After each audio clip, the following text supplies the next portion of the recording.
नमस्कार दोस्तों, मैं अंकुर उपाध्याय स्वागत करता हूं आप सभी का आपके अपने YouTube channel share market analysis में। सबसे पहले तो मैं आपको लास्ट वीडियो में भी बताया था एंड अभी भी बोलूं, मतलब सुपर्ब रिस्पॉन्स आया आप सभी की तरफ से। जो हमने फ्री कंटेंट जो आपके लिए आज ओपन करा गिव अवे, उसमें मतलब एकदम टूट पड़े आप लोग काफी ज्यादा। वो फुलफिल हो गया 1 घंटे में ही, जो हमारी लिमिट थी वो फुल कर दी। एंड उसके बाद आप सभी के लिए हमने वो वीडियो ऑलरेडी पोस्टेड है, बट जो अब नए आ रहे हैं ऐप पे उनको वो वीडियो नहीं मिल रही है प्रीमियम कंटेंट, क्योंकि वो फुल हो गया है। बट नेक्स्ट टाइम डेफिनेटली आपके साथ हम कुछ ना कुछ गिव अवे करेंगे एंड मैं कोशिश करूंगा आपके साथ अपनी कुछ स्टॉक्स की लिस्ट रिकमेंड करने की।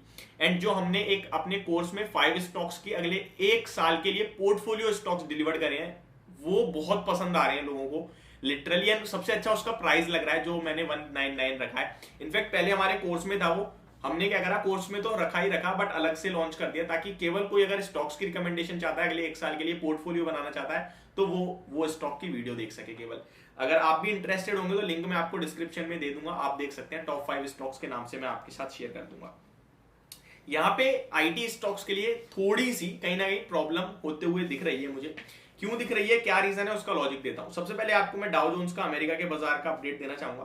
केवल 40 पॉइंट्स डाउन है अमेरिका के बाजार, यूएस मार्केट। केवल हमें ही डरा रहे थे, आज यूएस डाउ फ्यूचर्स लगभग 200 पॉइंट्स दिखे, जिसकी वजह से हम लोग गिर गए। एट द एंड रिकवरी आई थी और तभी हम लोगों के बाजार में भी रिकवरी देखने को मिली। बट अगर आप नेस्डेक इंडेक्स को देखेंगे तो वहां आपको नेगेटिविटी थोड़ी ज्यादा दिखेगी। कल के सेशन में भी 1.7% की गिरावट देखी आपने नेस्डेक इंडेक्स में, एंड अभी भी ऑलमोस्ट आप देख सकते हैं। मैं बताना चाहूंगा आपको नेस्डेक इंडेक्स में,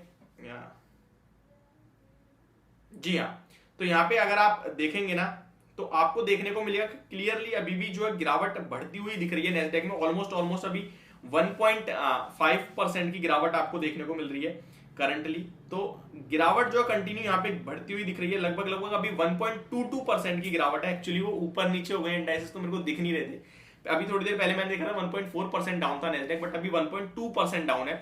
200 एंड सॉरी लगभग 143 पॉइंट्स की गिरावट देखने को मिल रही है। तो ये एक अच्छे संकेत नहीं आ रहे हैं कहीं ना कहीं नेस्डेक इंडेक्स से आईटी स्टॉक्स के लिए। आपको पता है आईटी स्टॉक्स प्रॉपरली नेस्डेक को फॉलो करते हैं कहीं ना कहीं, और यही मेरा एक सबसे बड़ा लॉजिक और रीजन था जो मुझे कह रहा था कि 2023 में आईटी परफॉर्म करेगा। नेस्डेक 35% करेक्ट है, सब लोग बियरिश है। हर एक म्यूचुअल फंड इंडस्ट्री का एक्सपर्ट आके आपके साथ शेयर कर रहा है आईटी हमारी पोर्टफोलियो में नहीं है, आईटी हमारी पोर्टफोलियो में नहीं है। और वहां अगर एक एक स्टॉक्स की आप लिस्ट ओपन करके देख रहे हो तो डीआईआईस का स्टेक बढ़ रहा है। जब आपकी पोर्टफोलियो में नहीं है तो ये डीआईआईस कौन है जो खरीद रहे हैं शेयर को? तो ये मेरे को मतलब इतना ज्यादा शॉकिंग लगा था कि हम लोगों के साथ इतना झूठ क्यों यार। आप खरीद रहे हो, आप बोल दो ना, सामने रिटेल इन्वेस्टर भी अच्छा लगेगा उसे कि यार ठीक है हम अच्छे शेयर बताए जा रहे हैं। पता चल रहा है जब आपको बेचने हैं तो आप कह रहे हो आईटी हमारी पोर्टफोलियो में है, क्योंकि अब आपको बेचना है निकालना है तो लोगों को तो बताओ तभी तो खरीदेगी पब्लिक। मतलब ये बहुत बड़ा कहीं ना कहीं जाल फैलाया जाता है रिटेल के लिए। एंड ऑलमोस्ट रिटेल वैसे ही एक छोटे पोर्शन में रहता है, कम पैसा लगाता है, एंड वही पैसा बड़े लोग क्या खाने की कोशिश करते हैं। बस मैं इसी को लेकर ना थोड़ा हमेशा आपसे कहता हूं थोड़ा सावधान और सब तरफ देख के ही लेना चाहिए। पर्सनली मैं भी जब कोई रिकमेंडेशन देता हूं तो मैं वैसे तो आपको प्रॉपर स्टॉप लॉस के साथ देता हूं, ठीक है, और लॉन्ग टर्म के लिए देता हूं तो हमेशा ही कहता हूं भाई इसको खरीदना है बेचना नहीं है, उसके पीछे कुछ लॉजिक देता हूं। और उसमें भी आपको खुद रिसर्च करनी चाहिए मेरे हिसाब से।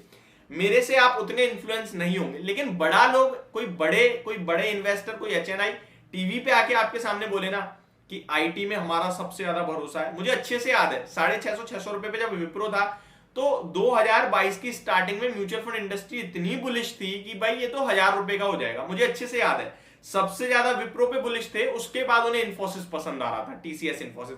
सबसे ज्यादा विप्रो ही गिरा है और बेचा भी सबसे ज्यादा इन्होंने ही म्यूचुअल फंड ने। एंड करंटली 2023 की स्टार्टिंग में हर एक, आपको पता है ये मीडिया चैनल बिजनेस चैनल्स पे कंटिन्यू कोई ना कोई बड़ा इन्वेस्टर या म्यूचुअल फंड का कोई ना कोई आदमी आके बात करते ही रहते हैं, एक्सपर्ट्स जो हैं। और वो जब कहते हैं कि हमें आईटी में भरोसा नहीं है तो रिटेल कैटेगरी घुसने की कोशिश ही नहीं करती। और आप अगर इन्फोसिस देखो, टेक महिंद्रा देखो, विप्रो देखो, टीसीएस देखो, डीआईआईस का स्टेक बढ़ रहा है। कौन है ये डीआईआईस? है तो म्यूचुअल फंड ही। तो ये मतलब मेरे समझ नहीं आता ऐसा क्यों। अब मैं आता हूं वापस अपने टॉपिक पे रिटर्न करता हूं, मतलब एकदम बात छिड़ी तो मैंने सब बोल दिया, ठीक है। तो अगर आईटी की बात करें तो यहां पॉजिटिव मूड माहौल बना और नेस्डेक ऑलमोस्ट जो 10,000 के समथिंग था वो 11,500 आ गया, 15% की रैली आई। जो 35% 2022 में करेक्ट हुआ वो 15% रिकवर कर गया, रिट्रेस हो गया।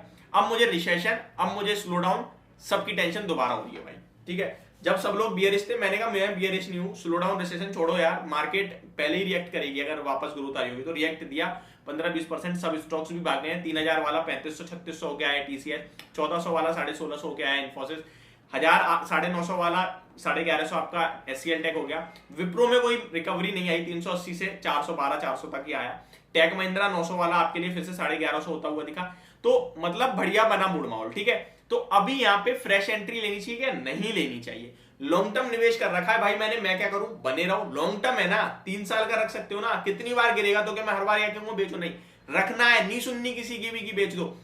1600 वाला दोबारा 1400 हो जाएगा, खरीद लूंगा। 1400 से वो दोबारा 1800 होगा। लॉन्ग टर्म का मतलब क्या है? वो तो जिगजैग जाएगा, वो ऐसे जा ही नहीं सकता।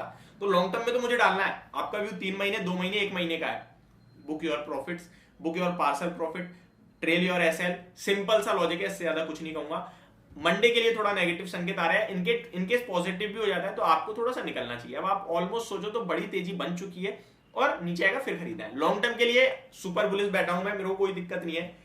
रिसेशन आता हुआ दिख रहा है क्या? मुझे नहीं पता आएगा नहीं आएगा, बट हाँ इतना जरूर है कि इंटरेस्ट रेट हाइक आने वाला है, क्योंकि अभी जो इन्फ्लेशन का डाटा यूएस में आया वो खराब है और भारत का भी इन्फ्लेशन बढ़ के आया है। तो डेफिनेटली जब यूएस अपना रेट हाइक मारेगी तो हमें भी मारना पड़ेगा। तो ये सब चीजें दिखती हैं। ओवरऑल आईटी को लेकर मैं अगले 2 साल के लिए सुपर बुलिश हूं, मुझे कोई दिक्कत नहीं दिखती है।